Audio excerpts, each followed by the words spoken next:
Hello students, hope you all are doing well. अपने previous lecture में हम लोगों ने टॉपिक स्टार्ट किया था, that is sequence and series. Sequence and series में हम लोगों ने यानी इसका जो सब टॉपिक था दैट इज अर्थमेटिक सीक्वेंस, उसको हम लोगों ने अपने प्रीवियस लेक्चर में डिस्कस किया था। उसके चंद क्वेश्चन हमने डिस्कस किए थे।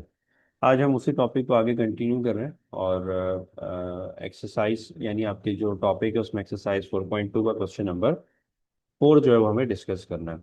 क्वेश्चन नंबर 4 यानी कि अगेन अगर आप टॉपिक को स्टार्ट कर रहे हो तो उससे पहले आपके पास जो है बुक लाजमी ओपन होनी चाहिए। क्वेश्चन नंबर 4 में जो है आपको डाटा गिवन है that the third term of an arithmetic sequence is 14। Third term आपको दी हुई है अर्थमेटिक सीक्वेंस की कि वो 14 है and the ninth term is -1 करके, ठीक है। And you have to find the first 4 terms of the arithmetic sequence. Now keep in mind कि आपको ये मेंशन है कि ये जो थर्ड टर्म और नाइन्थ टर्म होंगी ये एक्चुअल में अर्थमेटिक सीक्वेंस की ही है, ठीक है। तो अब यहाँ पे आपको ऐसा कुछ नहीं दिया हुआ कि first second third fourth fifth term देख के उसके बाद बोला गया कि आप इसका टेस्ट करवाइए कि ये अर्थमेटिक सीक्वेंस है कि नहीं है। पर यहाँ पे जो है डायरेक्ट आपको जो है कह दिया गया क्वेश्चन के अंदर कि ये अर्थमेटिक सीक्वेंस है।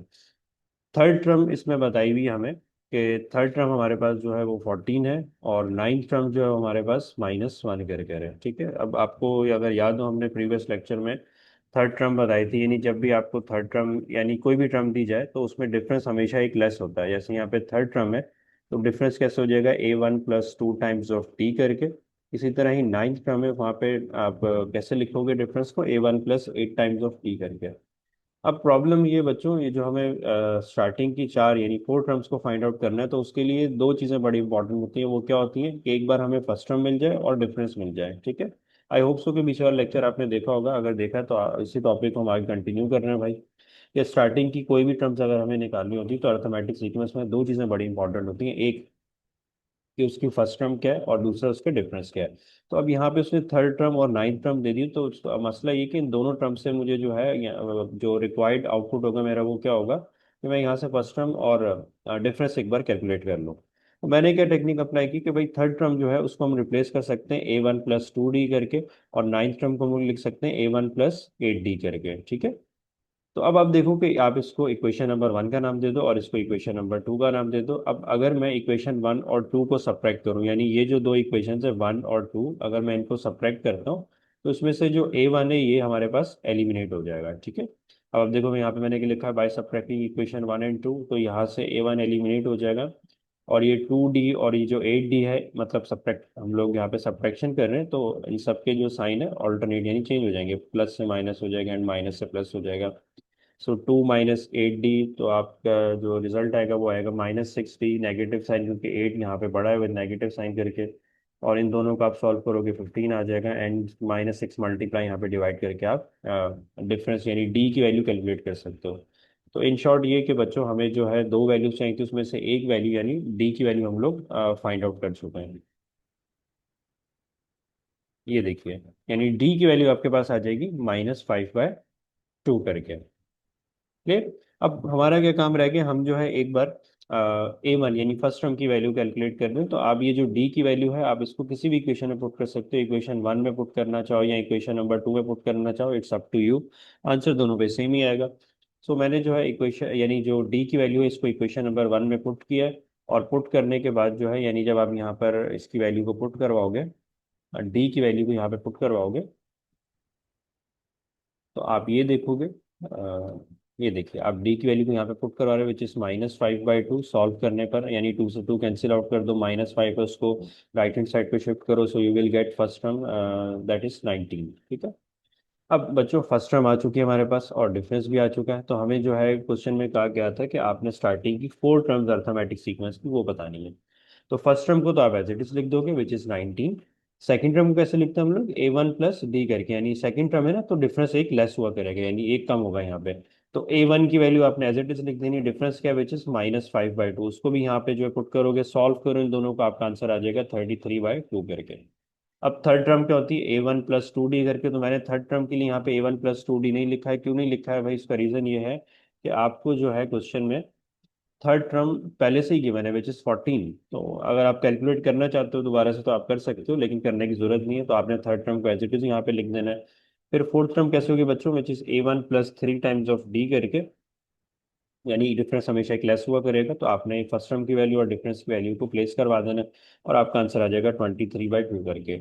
आप चाहो तो लास्ट में आंसर लिख सकते हो that 4 terms of arithmetic sequence are which is A1 A2 A3 and A4 करके। तो ये आप पर ही। तो आई होप सो ये क्वेश्चन क्लियर हो गया होगा। आसान क्वेश्चन लेकिन है बड़ा इंपॉर्टेंट। इस टाइप के एग्जाम में क्वेश्चन दिए जाते हैं आपको कि आपको जो है स्टार्टिंग की 4 टर्म्स या 3 टर्म्स निकालनी हो अर्थमेटिक सीक्वेंस की, और आपको कोई भी रैंडमली 2 टर्म्स दी जा सकती हैं। तो उसको सॉल्व करने की हमेशा जो अप्रोच होगी वो आपके पास यही होगी। ठीक है, आप इस अप्रोच से अगर इसको सॉल्व करोगे तो इजीली जो आपका डिजायर आउटपुट होगा वो आराम से आ जाएगा। ठीक है, तो एक बार हम लोग नेक्स्ट क्वेश्चन को देखते हैं। अच्छा, क्वेश्चन नंबर जो 5 है इसका, 5 और 6, हाँ मैंने इसका डाटा यहाँ पे बनाया हुआ है। क्वेश्चन 5 और 6 आपका होमवर्क के तौर पर हो सकता है। कैसे हो सकता है? जैसे क्वेश्चन नंबर 4 है ना, सिमिलरली क्वेश्चन 5 और 6 सेम है इसमें। तो मैं एक बार पढ़ देता हूँ। यानी आपकी बुक में जो चीज़ें लिखी होंगी, मैंने इसका यहाँ पे सिर्फ डाटा जो है वो मेंशन किया हुआ है। क्वेश्चन नंबर 5 में आपको गिवन होगा find arithmetic sequence for that is 17th term. Book में भी ऐसा ही लिखा हुआ है, 17th term which is -40 and 28th term which is -73।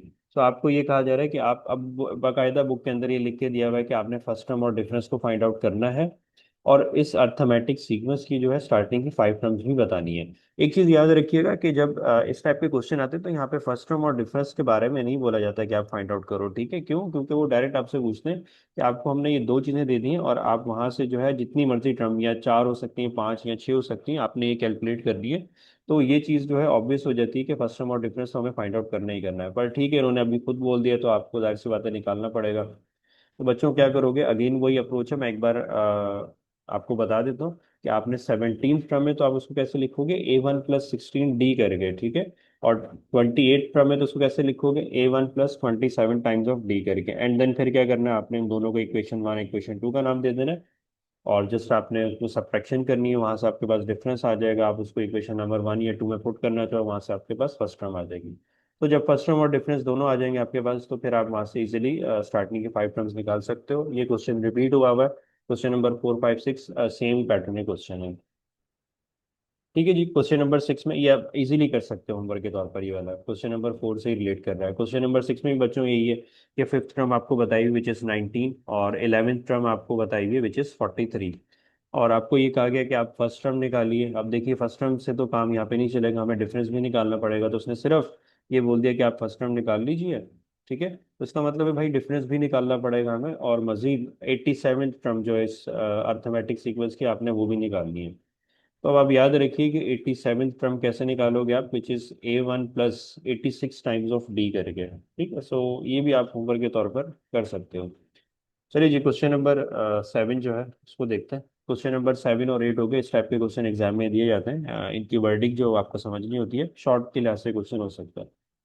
Question number 7 और 8 दोनों सिमिलर क्वेश्चन है। मैंने क्वेश्चन नंबर 8 को यहाँ पे सॉल्व किया, 7 उसके बिल्कुल सामने करके लिखा हुआ है, ताकि आप दोनों क्वेश्चंस को आपस में रिजेंबल कर सको। क्वेश्चन नंबर 7 में लिखा हुआ है which term of the sequence, ना वेरी इंपॉर्टेंट ये जो वर्डिंग लिखी है, which term of the sequence which is -6 -2 2 comma and so on is 70। बच्चों इसमें ये कहा जा रहा है कि हमारे पास ये जो सीक्वेंस दिया गया है ना, which is -6 -2 and 2 and so on करके, कह रहा है कि which term of the sequence, इस सीक्वेंस को जब हम आगे कंटिन्यू करते रहेंगे, एक टाइम आएगा, देखो पहले नेगेटिव से स्टार्ट हुआ -6 -2, फिर हम 2 पे चले गए एंड सो ऑन करके, एक टाइम आएगा इस सीक्वेंस में 70 आएगा। तो 70 जो है कौन सी प्लेस पर होगा, देखो दोबारा से समझो। Which term of the sequence, इस सीक्वेंस में 70 कहाँ पर होगा? इसका मतलब क्या है कि अगर -6 फर्स्ट टर्म है, -2 हमारे पास सेकंड टर्म है, 2 हमारे पास थर्ड टर्म है, तो चलते चलते एक टाइम आएगा वहां पर 70 भी आ जाएगा सीक्वेंस में। तो 70 किस पोजीशन पर होगा? क्या वो 10th पोजीशन पर होगा, 15th पोजीशन पर होगा, 20th पोजीशन पर होगा? हमें नहीं पता है। तो ये क्वेश्चन आपसे ये पूछा जा रहा है कि भाई इस सीक्वेंस में 70 कहाँ पर लाई करता है, आपने उसकी पोजीशन बतानी है। यानी कि आपने वहां पर एन को फाइंड आउट करना है कि एन क्या 10th प्लेस पर है, 15th प्लेस पर है, एंड सो ऑन करके। ठीक है, तो अब देखो इसके बराबर में सेम क्वेश्चन लिखा हुआ कि नहीं लिखा हुआ? वही क्वेश्चन लिखा हुआ है which term of the sequence, इस सीक्वेंस में 5/2 3/2 1/2 एंड सो ऑन करके हम आगे बढ़ते जाएंगे।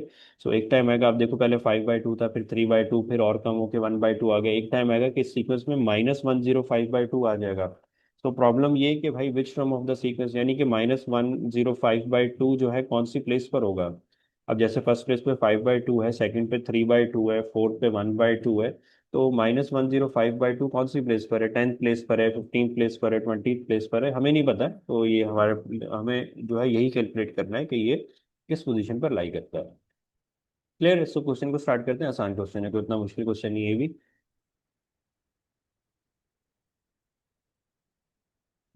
अच्छा जी, अब आप ये देखिए कि हमें जो सीक्वेंस दिया हुआ था उस सीक्वेंस को मैं यहाँ पे अगेन सॉल्यूशन में लिख चुका हूँ। ये फर्स्ट टर्म है, ये सेकंड टर्म है, ये थर्ड टर्म है। और इसकी पोजीशन क्या होगी? लेक्चर के हमने स्टार्ट में बताया था कि इसको हम लोग, लास्ट टर्म को हम लोग nth टर्म भी कहते हैं। तो हमें ये फिलहाल नहीं पता है कि लास्ट टर्म है क्या, तो हमने इसको nth टर्म का यहाँ पे नाम दे दिया। ठीक है। तो अब आप देखो, क्यों नहीं पता, जाहिर सी बात है, ये अगर फर्स्ट सेकंड और थर्ड टर्म है तो भाई ये कौन सी टर्म है हमें क्या पता, तो हम इसको nth टर्म का ही नाम देंगे। अब आपने करना है क्या कि जब भी सीक्वेंस की बात होती है, अर्थमेटिक सीक्वेंस की, तो फर्स्ट टर्म और डिफरेंस वहाँ पे आपको पता होने ही चाहिए। ठीक है, चाहे आपको कुछ भी फाइंड आउट करना हो, ये दो चीज़ें तो निकालनी ही निकालनी होती है। फर्स्ट टर्म विच इज 5/2, और डिफरेंस आप कैसे निकालोगे? डिफरेंस का दो बार हमेशा टेस्ट करवाया जाता है।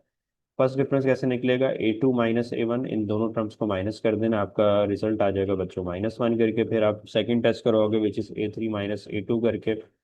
सो A3 is half and A2 is 3/2। Negative sign हमारे पास फॉर्मूले का होता है क्योंकि हम लोग डिफरेंस का टेस्ट करवा रहे होते हैं। तो ये दोनों रिजल्ट आपके पास -1 आ जाएंगे। तो आप यहाँ पे लिख सकते हो since difference is same, difference is common, so given sequence is arithmetic. आप यहाँ पे स्टेटमेंट चाहो तो यहाँ पे लिख सकते हो।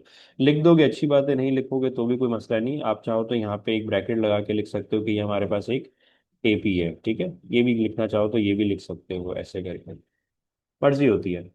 अब आ जाते हैं एक बार बच्चों, हमारे पास जो जनरल फॉर्मूला था which is AN = A1 + N - 1 D करके, आप ये वाला फॉर्मूला अप्लाई कीजिए। अब आपके दिमाग में ये आ सकता है कि हम जो है डायरेक्ट, जैसे हम लोग क्वेश्चन में होता था कि हमें सिक्स टर्म निकालनी है तो हम लोग A1 + 5D लिख सकते थे, या 10 टर्म निकालनी है तो A1 + 9D लिख सकते थे। पर प्रॉब्लम यहाँ पर ये है कि हमसे जो है वो पूछा जा रहा है कि कौन सी पोजीशन पर ये टर्म।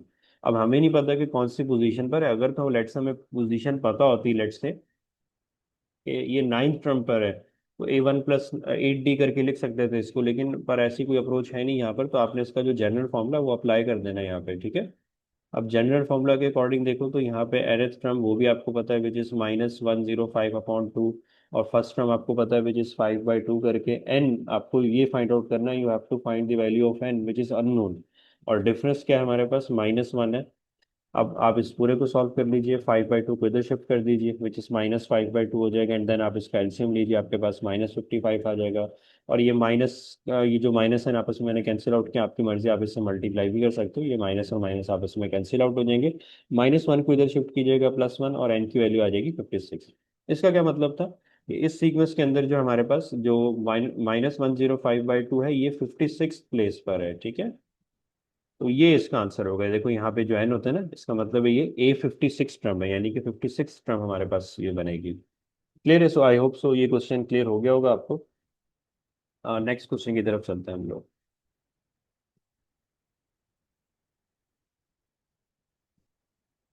अच्छा जी, क्वेश्चन नंबर 9 से पहले जो है क्वेश्चन नंबर 9 भी आगे करवाया। चलें काम करते हैं, पहले क्वेश्चन नंबर 9 ही देख लेते हैं, फिर इसके बाद जो हम लोग क्वेश्चन नंबर 10 की तरफ आ जाते हैं। ठीक है।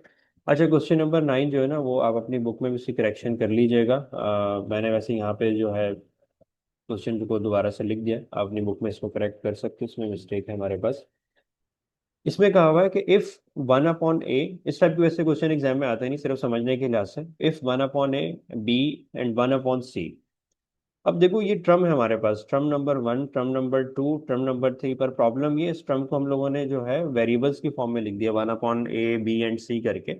R इन AP कह रहा है, ये तीन टर्म्स अगर एक AP में होंगी, AP का मतलब यानी अर्थमेटिक प्रोग्रेशन। अब ये कंफर्म है कि कोई भी टर्म्स होंगी AP में ही हो सकती हैं।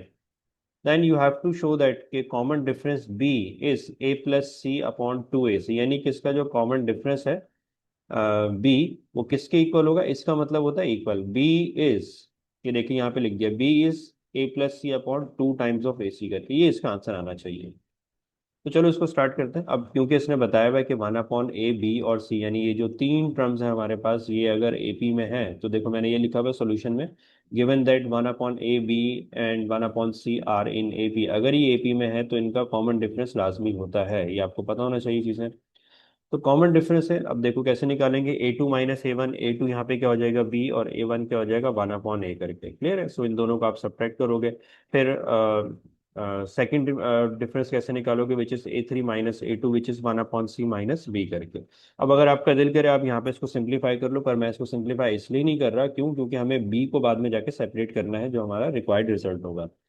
तो अब मैं यहाँ पे क्या यूज करूंगा, वही जो इसने बताया था मुझे स्टार्टिंग में, कि भाई ये जो तीन टर्म्स है ना, ये एक अर्थमेटिक सीक्वेंस में यानी अर्थमेटिक प्रोग्रेशन में, तो मैंने ये लिखना है given that sequence is in arithmetic progression, कि भाई आपने बताया कि ये जो सीक्वेंस है एक अर्थमेटिक प्रोग्रेशन में, अगर तो ये अर्थमेटिक प्रोग्रेशन में है तो इसका मतलब ये जो पहला डिफरेंस है और जो सेकंड डिफरेंस है ये हमेशा कॉमन होगा, यानी जो D1 की वैल्यू होगी वही D2 की वैल्यू भी होगी हमारे पास।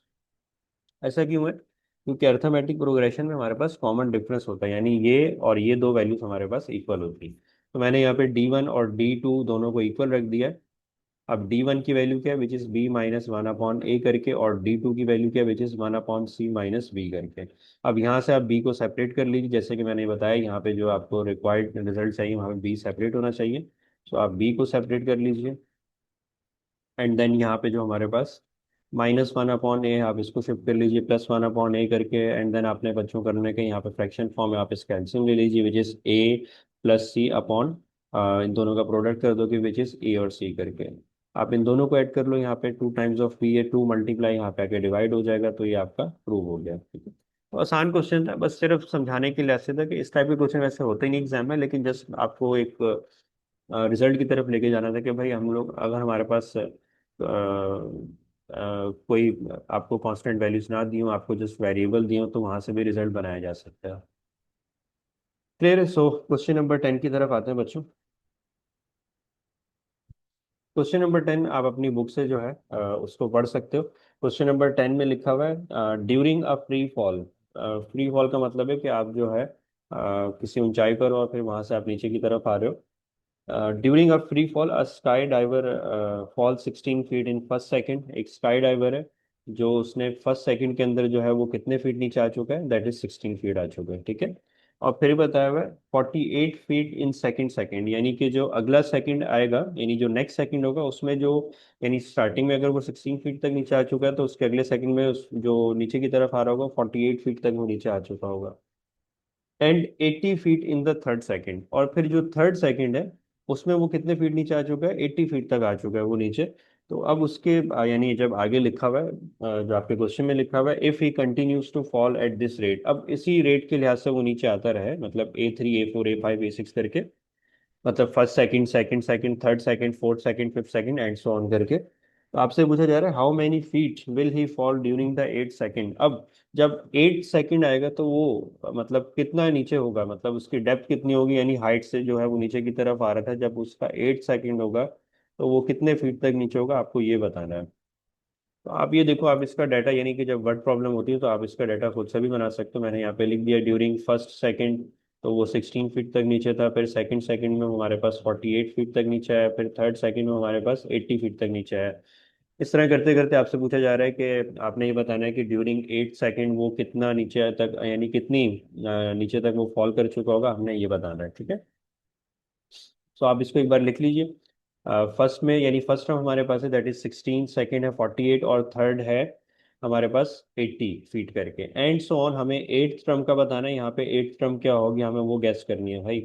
तो आप क्या लिखोगे, देखो क्योंकि जाहिर सी बात है अर्थमेटिक सीक्वेंस की टॉपिक है, तो इसमें डिफरेंस तो सेम ही होगा, लेकिन एग्जाम में ऐसा नहीं होता, आपने चेक करना लाजमी होता है। फर्स्ट टर्म क्या है बच्चों, हमारे पास 16 है, और डिफरेंस कैसे निकालोगे, विच इज A2 - A1। अब आप डायरेक्ट निकाल सकते हो 48 - 16 विच इज 32, और फिर सेकंड टेस्ट करवाओगे 80 - 48, वो भी क्या आ जाएगा हमारे पास 32 आ जाएगा। क्लियर है? सो फर्स्ट टर्म हमें पता है, हमें डिफरेंस पता है, और हमें एट्थ टर्म बतानी है, तो हम डायरेक्ट बता सकते हैं विच is A1 + 7 times of D करके। तो इसमें आप देखो बस वैल्यूज में यहाँ पे प्लेस करवा दूंगा, और ये क्वेश्चन यहाँ पे खत्म हो जाएगा। ठीक है, सो A1 हमारे पास क्या है, फर्स्ट टर्म विच इज 16, इसको प्लेस करवा दिए 7 एज इट इज, और डिफरेंस की जगह आ जाएगा हमारे पास 32। तो फिर आप इसको जब सॉल्व करोगे, सो 240 फीट आ जाएगा हमारे पास। इसका मतलब ये है कि अगर फर्स्ट सेकंड में वो 16 फीट तक नीचे आया है, फिर सेकंड सेकंड में 48 फीट तक, थर्ड सेकंड में वो हमारे पास 80 फीट तक नीचे आ चुका है, तो 8 सेकंड में वो हमारे पास 240 फीट तक नीचे आ चुका होगा। सो फिलहाल हम टॉपिक को, बच्चों मेरे ख्याल से यहाँ तक आपको क्लियर हो गया होगा। हम यहाँ पे इस टॉपिक को रखते हैं, फिर नेक्स्ट लेक्चर में इंशाल्लाह हम इसके आगे वाले जो क्वेश्चन है उसको हम लोग डिस्कस करेंगे। वो भी आसान है वैसे तो, वर्ड प्रॉब्लम है, अगर आप चाहो तो एक बार खुद से भी ट्राई कर सकते हो। पर इंशाल्लाह हम लोग नेक्स्ट लेक्चर में एक दो जो वर्ड प्रॉब्लम रहेंगी उसको डिस्कस करेंगे, फिर हमारा टॉपिक अर्थमेटिक मीन है वो हम स्टार्ट कर लेंगे। Thank you.